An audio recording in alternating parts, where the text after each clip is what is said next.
Thank you so much. Bonjour. Yes, I know how to speak English. Just a little, just not like you, but I know. It's an international lady. She has been using English all the time. Voilà, bienvenue à Africulture, bienvenue sur Jambo FM, Madame Djanga. Merci beaucoup. Merci de me recevoir à la maison. Non, c'est important parce que, vous savez, quand on se dit que nous sommes des Africains, il faut reconnaître qui fait quoi. Et quand on sait qui fait quoi, on a la possibilité de fabriquer d'autres personnes, de les façonner et leur permettre de s'épanouir.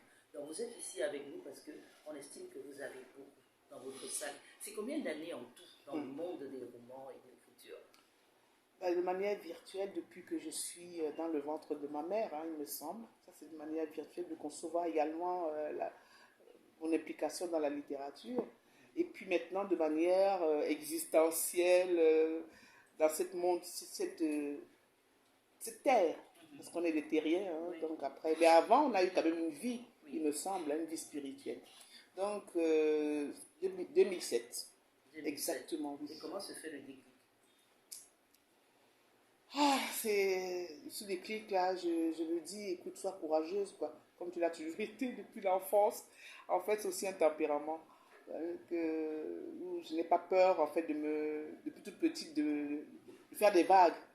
J'étais un peu le vilain petit canard qui ne rentre pas dans les rangs dans la famille, donc qui contestait, qui revendiquait, qui était toujours dans les je ne vais pas dire polémiques, mais la remise en question perpétuelle de la famille et tout ça.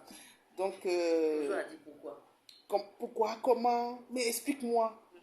Quand papa te dit fais comme ça, tu dis pourquoi? Oui, il faut que tu m'expliques pourquoi je dois faire ça. Toi aussi, laisse tomber, tu déranges la galaxie. C'était comment l'ambiance? Est-ce que la famille acceptait ou bien on faisait toutes les fois, ou bien on tapait la main, on dit mets-toi là-bas derrière. Voilà encore celle-là qui arrive là-bas. Ça se passait comment? Papa acceptait. Maman un peu moins. Parce que les mamans veulent toujours qu'on soit...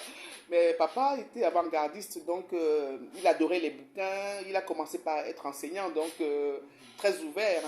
Et donc j'ai grandi autour des livres. Quand je me levais le matin, il n'y avait pas encore la télé comme aujourd'hui. Oui.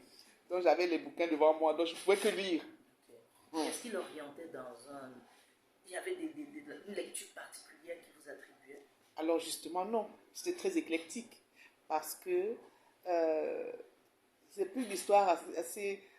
On a eu la chance, je veux dire, quand le Cameroun était encore le Cameroun, il a eu une bourse d'année pour aller en France faire des études, parce qu'il voulait faire des études autres que l'enseignement, des études de trésor public. Et donc justement, on l'a envoyé en France. Il nous a embarqués, tous 3 enfants avec maman. Et quand on est revenu, je vous assure, madame, il a ramené plein de livres dans les bagages. Plein de livres achetés là-bas à Paris. Alors c'était du tout. Aussi bien de Alain Patton, Pleure au pays bien-aimé, que de François Mauriac, Le Nid de Vipère. Des livres qu'on ne lit même plus aujourd'hui. Roger Martin Dugard, Les Thibault. Bref, c'était magnifique. Et des livres africains aussi, on lisait tout. Et après, arrivé au Cameroun, donc, on a vu des Kwaku, des BD là, les Zembla. Oui. On dévorait Black le Rock, les Neyers, là, c'est comme vous la laissez.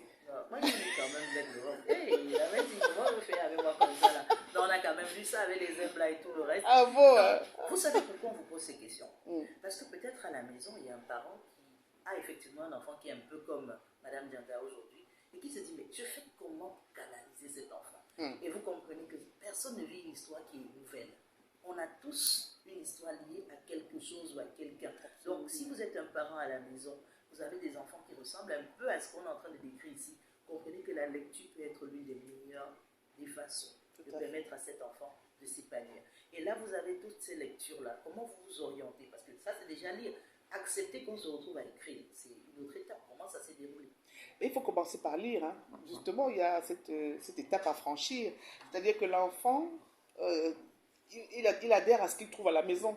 S'il trouve les livres, il lira. S'il trouve, pardonnez-moi, la bière, il boira. Okay. C'est vous qui êtes entre 0 et 6 ans. Dans son environnement. Absolument.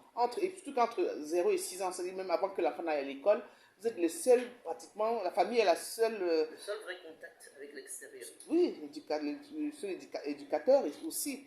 Donc, ce que vous lui offrez, c'est ce qu'il va prendre. Donc, d'abord la lecture. Mais ne pensez pas qu'un enfant à qui vous offrez des livres, ou qui lit, enfin, à qui vous offrez même des livres, va adhérer tout de suite. Ils sont extrêmement réfractaires. Je prends l'exemple de mes enfants, c'est aujourd'hui qu'ils adorent la lecture, il y a peut-être 2 ans, alors que depuis la